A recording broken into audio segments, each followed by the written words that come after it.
2025 model. Ano yun?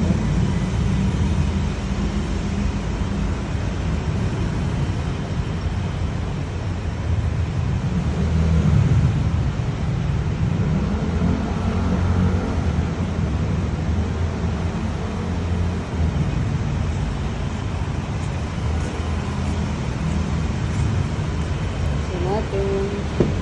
Oops! May driver inside. Oops. Yan na ang loob niya. May ambient lighting na siya. Mga gilid. Pati sa passenger seat. O, ano naman yung pinindot mo? Meron ka rin lalagay cup holder ka rin dyan. Okay. Yung sa kabila naman. Pero mo na. Hindi ko naman yung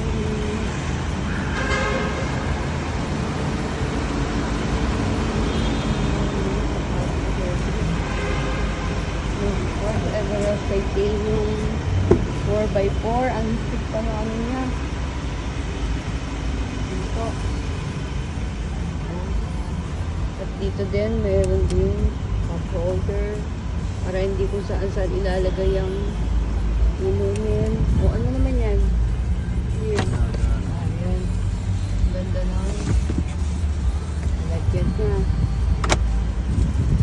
Tapos. At mayroon pang, pwede ka pang mag-charge.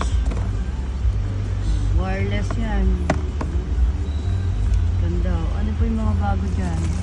Support Everest Titanium 4x4 2025 model. Oh, meron pa siyang kasamang ito. Saka meron pa siyang sunroof or moonroof.